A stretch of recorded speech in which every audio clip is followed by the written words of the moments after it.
I didn't want to leave. I was sort of like the de facto mayor of my street. I've gotten roads paved and trees planted and benches and stuff put in. Why did you move to Colorado? The main reason that we moved was to protect our children. One of my big things in the marijuana world is that I don't feel the need to hide, and I never have. You don't have children. Do you consider yourself a cannabis refugee? Absolutely.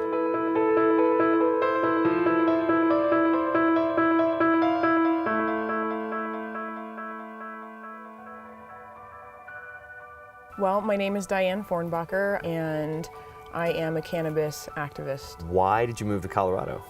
Well, it's multifaceted, but primarily it was because I needed to protect my children from Child Protective Services in a state where cannabis isn't legal.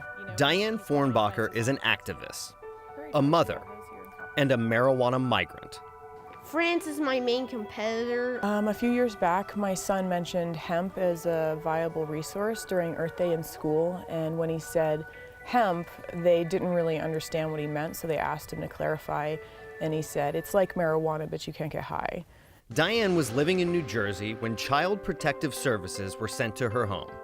New Jersey is a state that currently allows for the medical use of marijuana. But even so, under its current leadership, cannabis is not highly regarded. I don't care about the tax money that may come from it, and I don't care, quite frankly, that people think it's inevitable. It's not inevitable here. I'm not going to permit it, never, as long as I'm governor. Just last December, the New Jersey Appeals Court ruled that a verbal admission about possible cannabis use was not sufficient evidence for a child's removal from the home. But this wasn't the case when Diane lived there. Bears dig into snow. Yep. Diane also advocated for parents who had found themselves in the same situation. She's been a leader in the marijuana movement for some time now. It was a series of traumatic events that led her into advocacy. I don't know enough about her to know if I feel. I've begun to try to think about life without PTSD. Diane Fornbacher suffers from complex post-traumatic stress disorder. She didn't endure just one occurrence, but several instances of abuse. I never told my mother about this, but my stepdad was sexually abusing me, and I really didn't know what to say to her because I didn't really know what to make of it. It wasn't one type of abuse, but varied sexual, physical, and psychological events. In New Jersey, PTSD is not a condition that qualifies a patient for access to medical marijuana. This is a person I loved as my father, that I grew up with since I was, 5 or 6, and I'd wake up from a nap and, he'd be, trying to touch around my shirt, and I never said anything to my mom, but she figured it out. And one day she just, shot him full of holes and then killed herself. After the deaths of her mother and stepfather, Diane moved around from one abusive environment to the next. It wasn't until she was in college that Diane discovered marijuana could help treat her symptoms. This is a tincture that my friend Christy makes for me. She knows it really helps me deal and manage with some PTSD symptoms. Could you make the case that you're actually a better mom after you use cannabis for you? Well, the fact that it helps me manage my PTSD symptoms makes me more present for my children. Diane isn't alone in the belief that marijuana can be used to treat PTSD. 9 states currently recognize it as a qualifying condition. 23 states and Washington, D.C. allow for the use of medical marijuana in general. And even the number of doctors who favor prescribing cannabis is on the rise.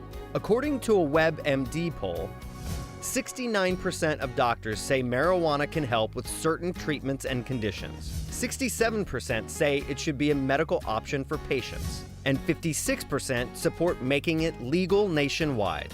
New Jersey was lagging behind the trend, and Diane couldn't risk losing her children any longer. I didn't want to leave, but in my travels and after that happened, my husband and I started taking some trips to places we thought we might have the freedom of cannabis. Diane tried California. She stopped off in Oregon. She even thought Washington State could be the right fit. But it was Highlands Ranch, Colorado, a place almost 2,000 miles from her home, where she would find the safety she needed. Number one, it's just really beautiful, and it's affordable. Right. And there's legal cannabis here. It's really accessible, and we can grow it in our closets here. Now that we live in Colorado, we can grow. So Okay. we're going to exercise that right. Wow, it's pretty exciting, huh? It is, and it's, you know, I actually enjoy the whole process.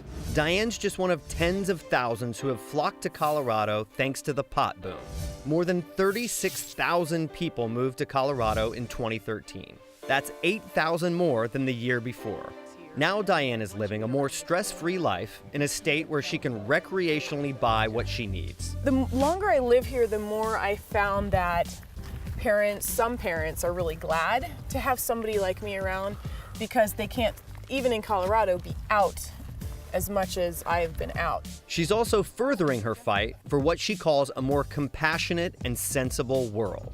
Diane is the executive editor of Ladybud magazine, a women's lifestyle publication focused on activism specific to drug war reform and other socially progressive issues. What makes me angriest is that people and families are being broken apart for something that's really helpful. We can't be certain the tide won't turn on marijuana legalization in the future. But for one woman, right now, legal pot has made all the difference. Would you say marijuana has saved your life? Yeah, it saved people's lives around me too. I'm Ryan Nurs in Highlands Ranch, Colorado, and this is Fusion.